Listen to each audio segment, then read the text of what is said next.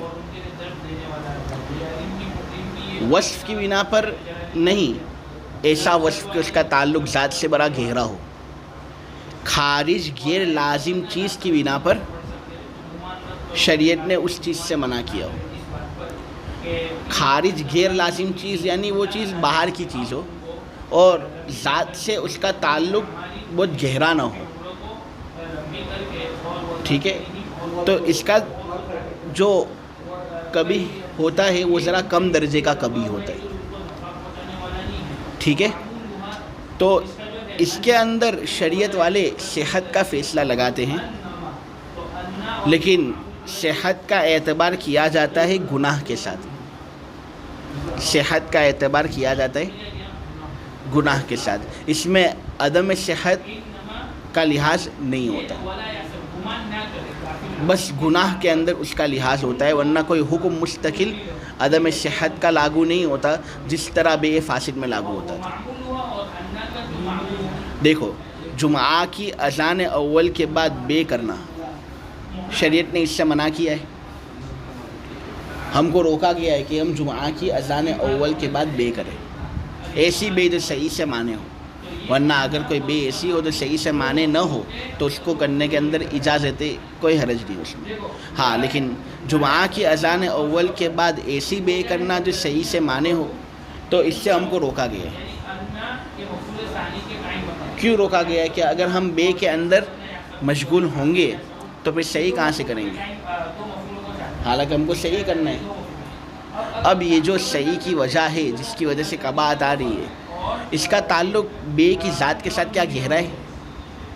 ایک خارج غیر لازم چیز ہے جس کی بنا پر یہاں قباحت آ رہی ہے، ٹھیک ہے، لہٰذا ہم اس میں صحت کا فیصلہ کریں گے اور کہیں گے بے منعقد ہو جائے گی، ملکیت کا فائدہ اس بے کے ذریعے سے ہوگا، مشتری کو سمن دینا ہے، بائع کو مبی کی سپردگی کرنی ہے، ٹھیک ہے، یہ عقد بالکل صحیح ہو گیا۔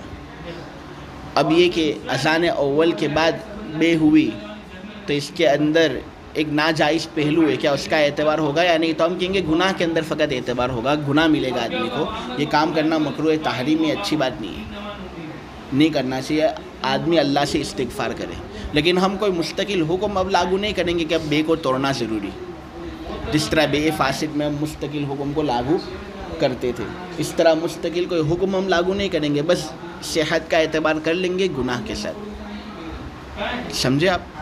تو خلاصہ کلام یہ ہے کہ کبھی لعین ہی شریعت کے اندر جب استعمال ہوتا ہے نا تو فقہا اکثر اس کو باطل کا نام دیتے ہیں، زنا کرنا باطل ہے، چوری کرنا باطل ہے، کفر کرنا باطل ہے، ٹھیک ہے۔ تو جب کوئی چیز کبھی لعین ہی ہو نا تو شریعت کے جو فقہا ہیں وہ اکثر اس کو باطل کا نام دیتے ہیں، اور کبھی لغیری کی قسم اول یعنی کبھی لغیری ہی باعتبار وصف، جب کسی فعل پر یہ حکم لگے نا تو فقہا حضرات کبھی لغیری ہی کی اس قسم اول کو فاسد کہتے ہیں۔ اس کا حکم یہ ہوتا ہے کہ معاملہ صحیح تو ہو جاتا ہے ذات کے اعتبار سے، لیکن اس کو توڑنا ضروری ہوتا ہے۔ اور کبھی لغیری کو جو دوسری قسم ہے نا، کبھی لغیری لاجل الجمع، یعنی شریعت نے کسی چیز سے منع کیا تو ذات میں کوئی خرابی نہیں ہے، نہ ایسے وصف میں کوئی خرابی ہے جس کا ذات کے ساتھ گہرا تعلق ہو، بلکہ خرابی ایک خارج غیر لازم چیز کے اندر ہے، اس کی بنا پر قباحت کا فیصلہ لگایا جا رہا ہے۔ تو کبھی لغیری کی جو یہ دوسری قسم ہے نا، اس کو شریعت کے فقہا مکروہ قرار دیتے ہیں، اس کو فاسد نہیں کہتے، اس کو باطل نہیں کہتے، اس کو کیا کہتے ہیں؟ مکروہ کہتے ہیں، یعنی توڑنے کا حکم اس میں نہیں ہوگا، معاملہ صحیح ہو جائے گا لیکن گناہ کے ساتھ صحیح ہوگا، ٹھیک ہے۔ تو امید ہے کہ اب اشکال حل ہو گیا ہوگا کہ مغصوب زمین کے اندر نماز پڑھنا جو ہے نا، اس کا تعلق کبھی لغیری کی پہلی قسم سے نہیں ہے، اس کا تعلق کبھی لغیری کی دوسری قسم سے ہے، کہ یہاں پر جو نماز پڑھنے کے اندر خرابی آ رہی ہے تو نماز کے وصف میں کوئی خرابی نہیں ہے، نہ نماز کی ذات میں کوئی خرابی ہے، بلکہ ایک خارج غیر لازم چیز کے اندر خرابی ہے، اور وہ مغصوب زمین ہے جس میں وہ نماز ادا کر رہا ہے. تو اس وجہ سے ہم کہیں گے گناہ تو اس کو ملے گا، لیکن اعادہ ہم اس کا حکم نہیں دیں گے، کیونکہ یہ کام مکروہ ہے. قبیل غیری کی دوسری قسم مکروہ ہوتی ہے، اس میں اعادے کا حکم نہیں ہوتا. رہا بے فاسد کے اندر جو توڑنا پایا جاتا ہے تو وہ اس لیے کیونکہ وہ قبیل غیری کی پہلی قسم ہے، اس میں وصف ہی کے اندر خرابی ہوتی ہے جس کا ذات کے ساتھ گہرا تعلق ہے، لہٰذا اس کا اعتبار کچھ زیادہ کرنا پڑتا ہے ہمیں. دونوں جہتوں کا اعتبار ہوگا، جواز کی جہت کا بھی اعتبار ہوگا اور عدم جواز کی جہت کا بھی اعتبار ہوگا. فعل کی حرمت اور احکام کا ترتب. فعل کی حرمت احکام کے ترتب کے منافی نہیں، جیسے حائضہ عورت کو طلاق دینا، غصب کیے ہوئے پانی سے وضو کرنا، غصب کی ہوئی کمان سے شکار کرنا، غصب کی ہوئی چھری سے ذبح کرنا، غصب کی ہوئی زمین میں نماز ادا کرنا، اور جمعہ کی اذان کے وقت خرید و فروخت کرنا. یقیناً ان افعال پر حکم مرتب ہوگا، ان افعال کا حرمت پر مشتمل ہونے کے باوجود.